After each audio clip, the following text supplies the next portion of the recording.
Bonjour à tous et bonjour Laurent.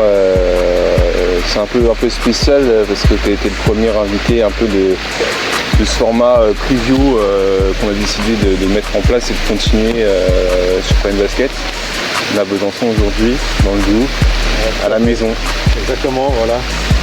À la fraîche ce matin, on en profite, parce qu'il a fait un peu plus chaud dans la journée, mais voilà. C'est vrai qu'il y a un cadre assez typique, assez atypique dans cette ville. Le Besançon, maintenant, tu installé depuis 3 ans. Exactement. Ça va être la 3e saison. C'est ça. La 3e année, c'est ça. C'est une ville un peu, je me suis un peu promené hier dans cette ville hier soir, c'est un peu une ville-village, j'ai l'impression.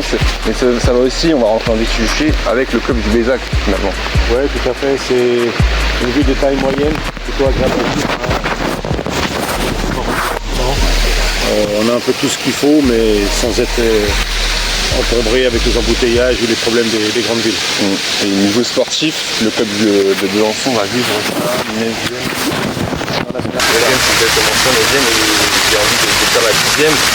Avant de parler de ça, c'est le début de cette 9e saison pour le club en National 1. Ça va être la 3e. Le club avance dans le 10e. Est-ce que le club avance déjà? Oui, le club avance dans la structuration. Là, on sait qu'on est reparti sur un nouveau projet depuis 3 ans avec le nouveau président Vincent Cartier. On a fait 2 jolies saisons pour le maintien, pour stabiliser le club. Maintenant, on a envie de franchir une étape et puis d'avancer un petit peu dans les résultats. Et l'objectif qu'on va se donner cette année, ce sera d'obtenir la poule haute. Encore une fois, en toute humilité, mais pour avoir une progression qui nous semble linéaire et normale. Acquérir la poule haute, on va en parler parce qu'il y a vraiment beaucoup de choses qui ont bougé cet été en National 1. C'est resté calme à Besançon, il y a eu des départs, des arrivées, mais est-ce que c'est resté calme globalement? Oui, on a un club avec une certaine stabilité. On a vu l'an dernier, on a très mal démarré. C'est pas pour autant qu'on a paniqué, on est quand même resté assez calme et serein. On essaie de trouver les ajustements qu'il faut à chaque fois. Je sais que c'est un championnat qui est très long. Donc voilà, c'est pas la politique du club de vouloir tout chambouler du jour au lendemain. On essaie de faire dans la continuité. La continuité, vous allez garder quand même une base, est-ce qu'on peut dire solide, mais avec beaucoup de jeunesse dans cette base. Tout à fait, on a gardé 40% de l'effectif, ce qui est quand même important pour la Nationale 1. Je n'ai pas les chiffres officiels, mais enfin je pense qu'on est dans la bonne moyenne. On était vu jusque-là plutôt comme un club tremplin, puisqu'on a eu les Ben Kovac, on a eu Landry Djedje, là qui ont fait une escale chez nous, qui sont partis en Pro B.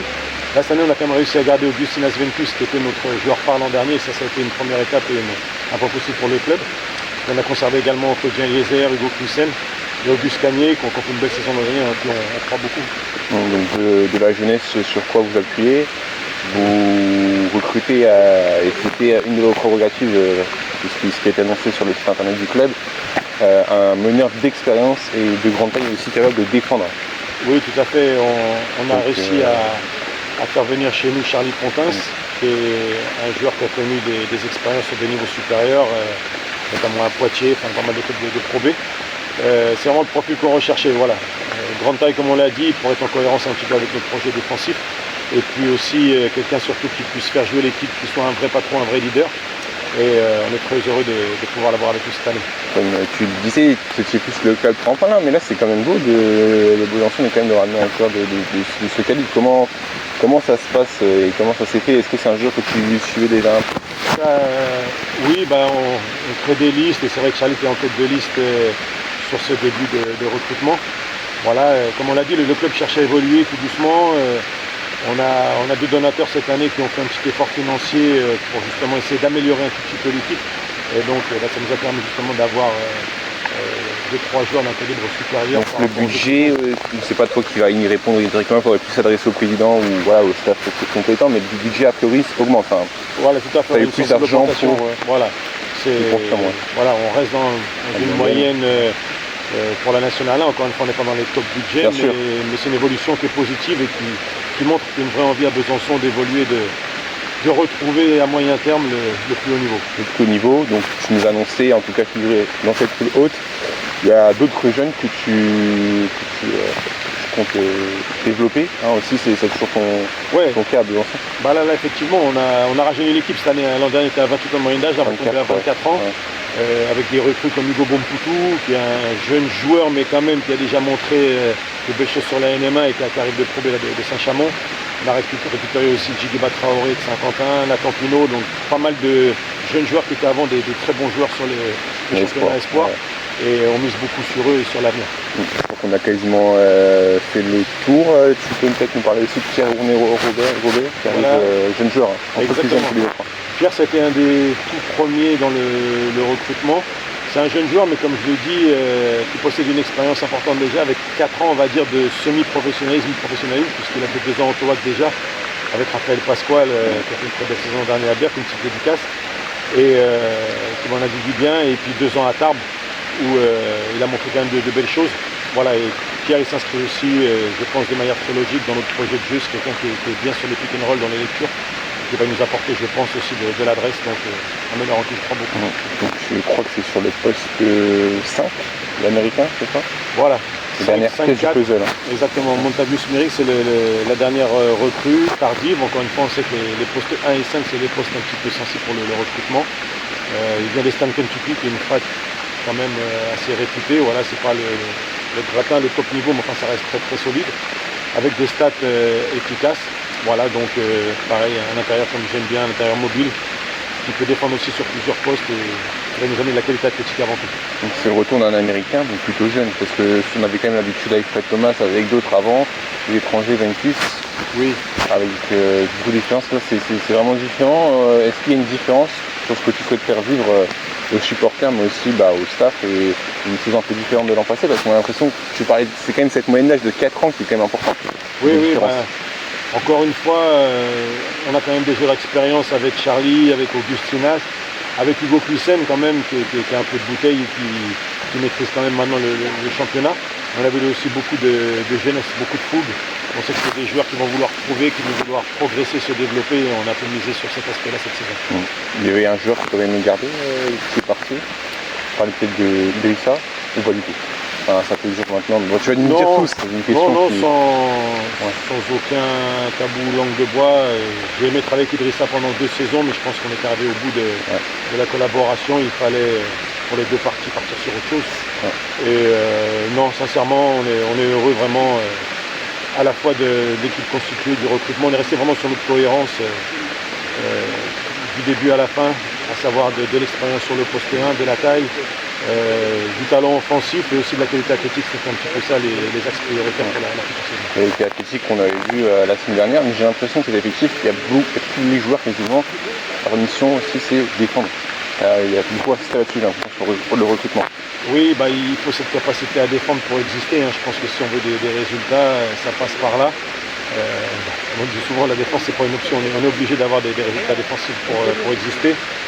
Maintenant c'est aussi qu'il faut une capacité à alimenter le scoring, c'est un équilibre en fait, encore une fois. Je ne crois plus aux équipes totalement défensives ou totalement offensives, je pense qu'il faut trouver un équilibre et je pense qu'on a recruté des joueurs qui peuvent apporter des deux côtés du terrain pour aller chercher cet équilibre justement. Donc on parlait d'Idrissa qui il n'a pas de club à l'heure actuelle.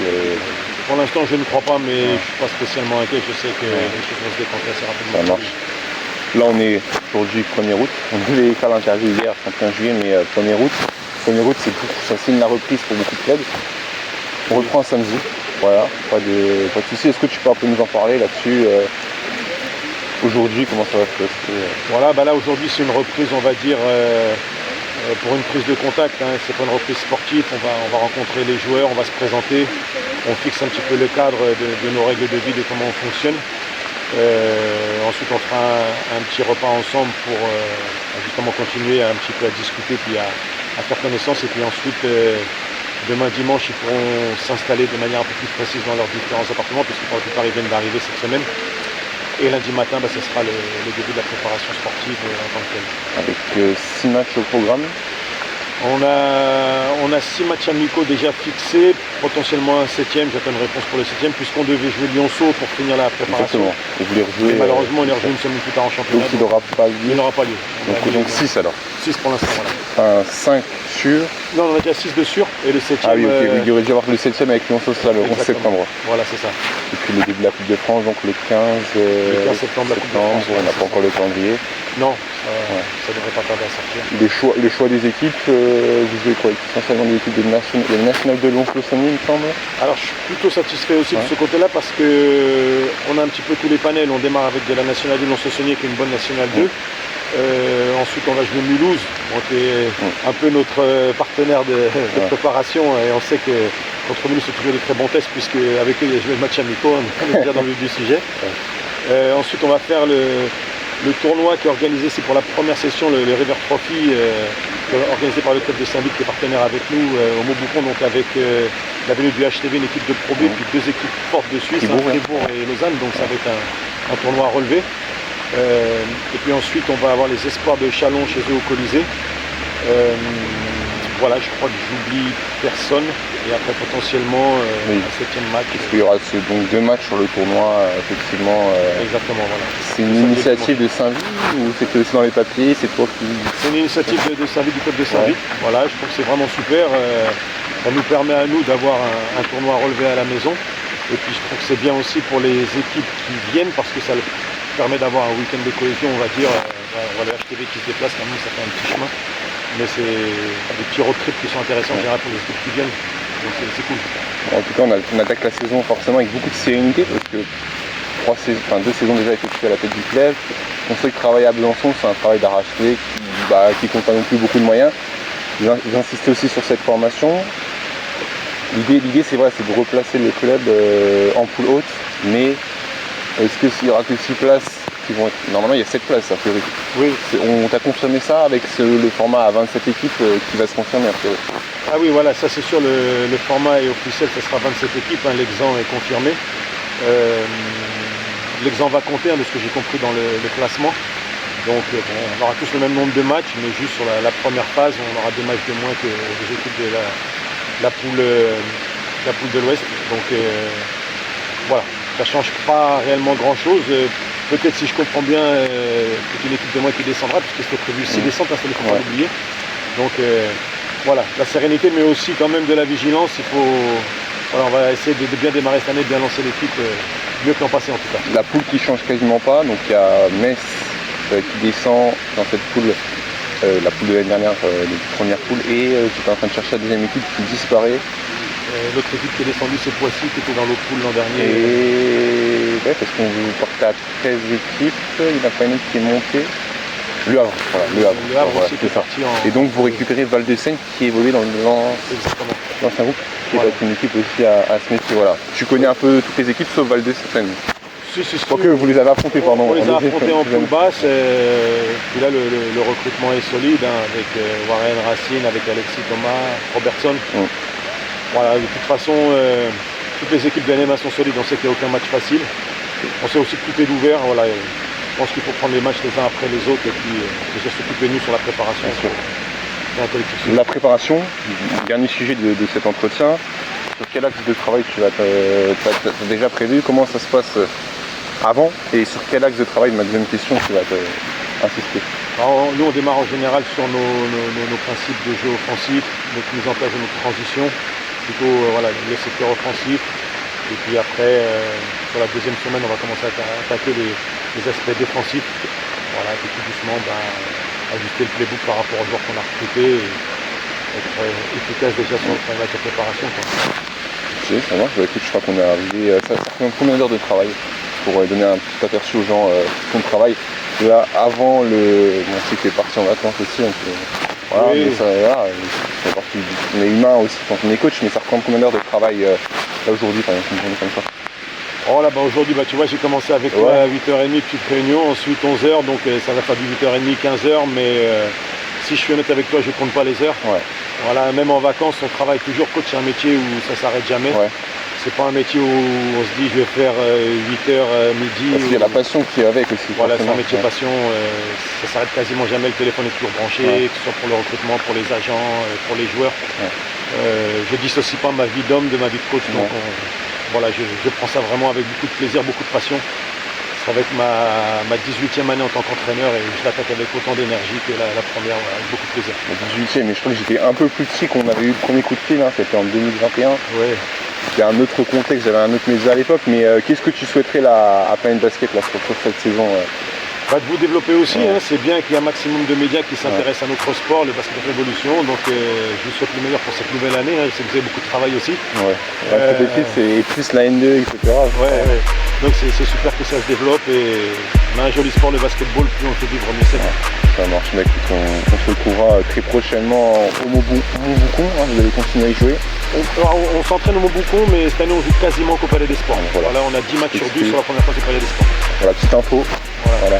C'est dit. Et puis on se retrouve très prochainement avec un autre épisode, un autre club de National. Merci Laurent pour cet entretien. Merci beaucoup.